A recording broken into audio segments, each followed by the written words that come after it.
बाबा आए हैं ज्ञान अमृत देने, सिर्फ ज्ञान देने नहीं। क्या देने आए? ज्ञान को मंथन करने के बाद जो सार निकलता है उसे अमृत कहा जाता है। जो मुरलियों में बोला है, अभी गीता ज्ञान कहेंगे, गीता ज्ञान अमृत नहीं कहेंगे। ये बाबा के मुख से जब वाणी चलाई गई तब की बात है। तो उस समय अमृत क्यों नहीं कहेंगे? है क्योंकि उस समय ज्ञान का, मुरलियों का मंथन नहीं हुआ था। और अभी तो ज्ञान सागर की ज्ञान मुरलियों का मंथन हो रहा है। बहुतों की बुद्धि चल रही है। तो बोला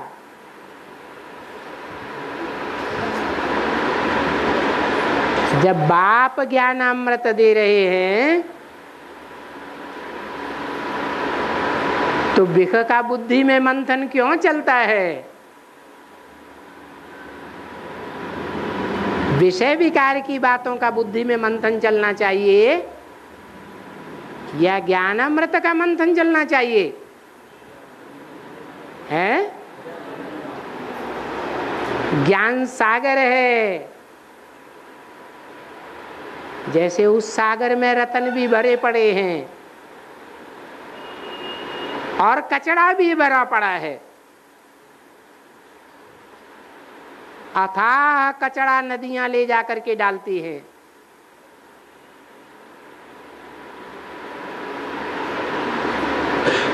लेकिन ये लेने वाले के ऊपर है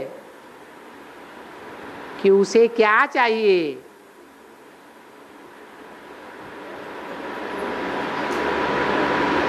ज्ञान अमृत चाहिए या कचरा चाहिए? ज्ञान में आने के बाद ईश्वर को पा लेने का ढिंढोरा पीटने के बाद दुनिया के सामने कहते हैं ना हमको भगवान मिला। तो जो कहते हैं हमको भगवान मिला, उनको भगवान से अमृत मिला है या बिख का मंथन करने के लिए मिला है? तो अपनी बुद्धि में साक्षी होकर के ये देखना है कि हमारी बुद्धि 24 घंटे में कितना बिख की बातों का आलोड़न करती है और कितना ज्ञान रत्नों का मंथन करती है। इसीलिए पूछा, अमृत छोड़ बिख काहे को खाए? भगवान बाप अमृत दे रहे हैं अमर बनने के लिए। यहाँ तो बेहद का अमर बनने की बात है। जिनकी बुद्धि में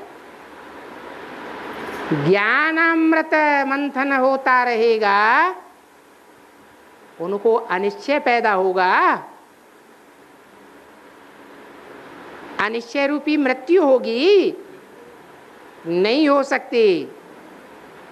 मृत्यु नहीं होगी इसका मतलब है कि वो विष खाने वाले हैं या अमृत पीने वाले हैं?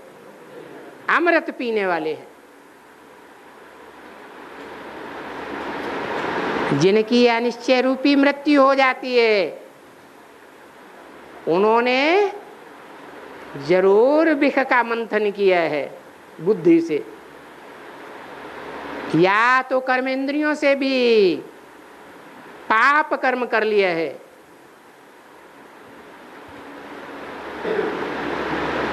ऐसों की बुद्धि फिर ज्ञान में नहीं चलती।